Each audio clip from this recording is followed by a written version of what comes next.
Saha buli mwaka gwalina mu bulamu alina we yazimba. Kakati omanyi okuzimba kana akantu kasobola okutwala emyaka 10 kati nga gwe ku musaala gwo. Nkubulidde alina round about mu lujja gw'olina ki? Bakubye okuyisaawo round about eri mu lujja ezammwe ez'e Kampala muziraze.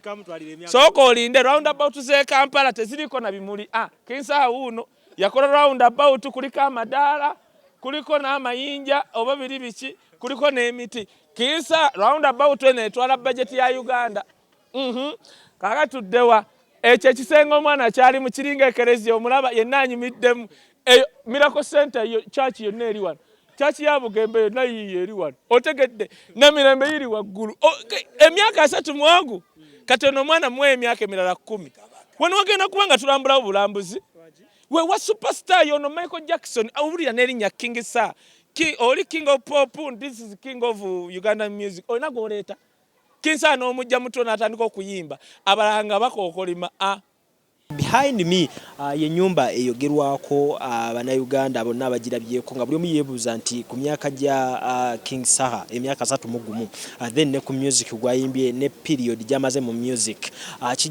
kijja kitya okubanga akoze investment efaanana ku wet si nyumba yokeno gye mulaba ku kyalo kuno kwe tuli n'akawuka kagga King Saha ayinako amataka ag'enjawulo ate nga amataka gano manene ayina heka z'amataka ate era nga asobodde okubeera nga akola farm n'abeera nga alunda ate era nga wali maso kwegamba kintu kikulu nnyo eri omuvubuka ow'emyaka gye so nga tusinzira wano wennyini tugenda kuba nga tubawa details plan byonna akalonda yenna agenda okubeera mu nnyumba eno ekyali under construction naye nga soon ejja kubeera nga ate eggwa mujja kuba nga mulaba ku matiri bona abamu kyemmanyi nti wona aba tulabe vidiyo eno olibeerawo omu kubagamba nti King Saha ennyumba siye akola atya investment efaanako weetyo ffe twagadde okubatwala process by process mumanye nti ebintu bino bikoleka naddala eri abo abeetegese tujagala kubategeeza basponsors baffe betutambula nabo okuli Social Properties Social Properties agula ebintu ebikozeko ebyomungi restaurants gym saloon nga bikyali mu mbeera nnungi nnyo ne properties okosa kumba ne properties nga amamotoka nabyo so okubeera nga ate omukubirako ku namba y'essimu nga woogiraba wansi awo oba ku social media platforms Social Properties asobola okubeera nga ate akuyamba mu mbeera wetaba kato akola construction bo ne bakuba plan ey'amayumba oba ey'ennyumba ey'ekika kyonna gye wali yagadde abasangibwa Nalukolongo n'ennamba z'essimu weeziri awo kosa ne biodigester oba septic tank ez'omulembe guno ate zirya space teziwunya za ssente entono nnyo abagikuwa ewedde gwe bogenda n'okolagana nabo n'obawa akasente ebisigadde bibalekere babiri nga tebakukolera ekisinga abaziwa and sons ba suppliers b'ebikozesebwa mu kisenge okuli duvet amasuuka bed cover pillow cases mosquito nets kalonda yenna gwomanyi omulungi gwe wetaaga mu kisenge kyogenda ku Mukwana Arcade oba nabo ennamba z'essimu we ziri wansi awo osobola okuba nga obakubira ate ebintu nabeera nga bitambula bulungi kosa abakasamitala Kagwa and Logistic Company bano basaabaza ebintu okubijja mu Uganda okubitwala e China oba okubijja China okubireeta mu Uganda mu nnaku 5 mu mbeera y'okulaba nga ate ebintu bitambula bulungi nnyo business ng'etambula obusuubuzi butambule bulungi nnyo basangibwa ku Total ekizimbe kiriraanye Jesco downtown oba osobola nonya ku namba z'essimu wansi awo emu ya China emu ye Uganda business ebirenga ate nyuma bulungi nnyo muyimbi Mali Amasa mukyala muzadde atira nga ayimba music owa message sawe na ina akayimba akayita mwana wange akayimba ko mukanoonyeko ku YouTube channel ye Mariam for Children then ne ku Facebook Mariam Music mbirenga ate mongero okunyumirwa music ate nga we muyiga okay tuline wisdom Kaye the wise man tulina ye ku mazalibwa ga King Saha dadi omulaba nonno dadi omulaba aleka kati abafe bafa ddayo tulaba ku bataata baba King Saha baba bataata bafe n'amannya ogawulira mukyuse kumanya abaana mubatuma amanya King Saha omulaba abeera mu lubiri bayimbi bameka balina embiri mudderi mutwepankirako makindi embu makindi ye Hollywood ye Uganda ewa Hollywood omanyi Hollywood gyoyogerako naye kakati olaba omusajja tukagamba ojja owa King Saha n'ennaku yonna eri e Kampala n'ekuggwako environment kati olaba kati olaba buno obuveera omanya nti waleeseyo bannakampala be basuula obuveera n'obucupa omusajja akuwadde amazzi naye obucupa bakajugeeyo b'e Kampala otegedde naye nze Kaye Wisdom mutabani w'omulaalo omubwate yakulira ku mata omutali mazzi nesse serira akatwava erengo ne tuyingira Kampala kati tuli baana basaasajja kabaka okitegeera twakyusa ebintu emugamba nti waaligwa wendigwa ffe tumala kuggwa ne tuggwayo kabaka wa Buganda yasembayo kyovola buli amulumba gwe tulumba ne tuyuza tuti gwe tewabiraba ebyaliwo kati muddemu mwogere buli alumba tola nti mpagala President Museveni wallahi ne wali muviirayo ku Kyakabaka akimanyi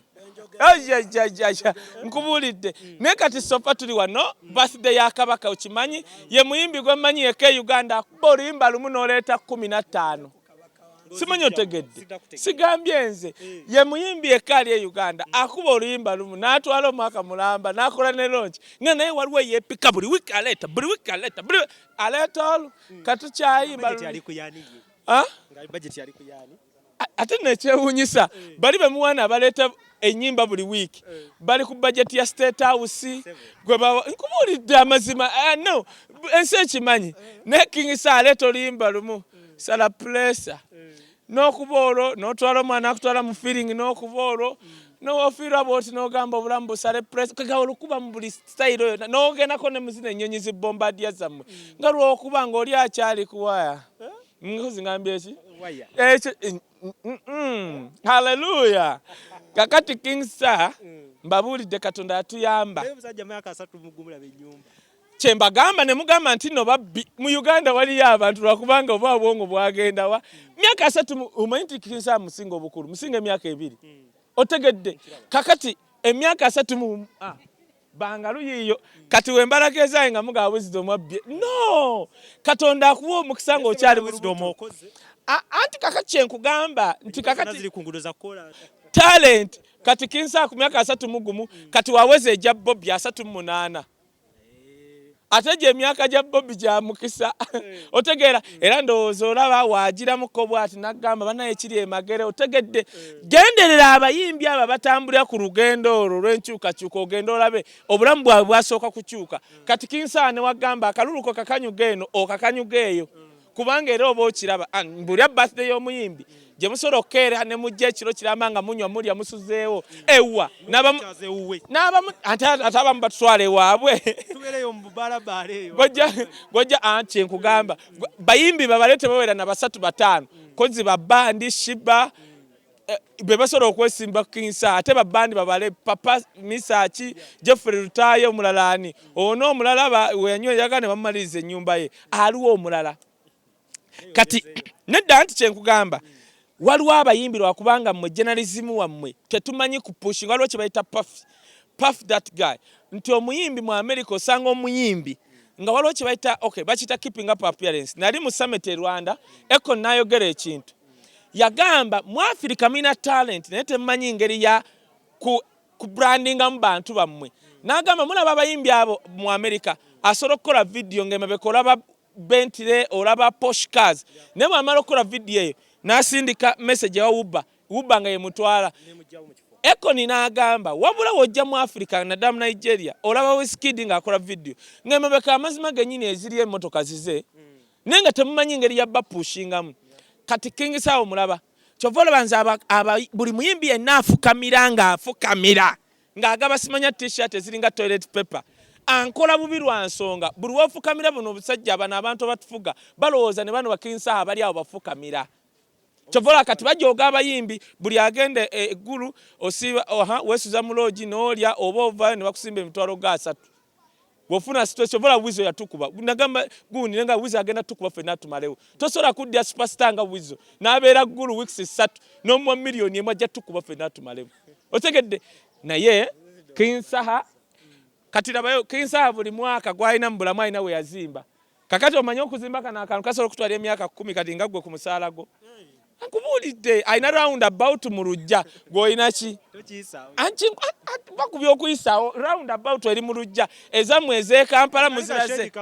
sooka olinde round about z'e Kampala teziriko na bimuli King Saha wuuno yakola round about kuliko amadaala kuliko n'amayinja oba biri biki kuliko n'emiti King Saha round about eno etwala budget ya Uganda kakatuddewa ekyo ekisenga omwana kyali mu kiringa ekereziya omulaba yenna anyumiddemu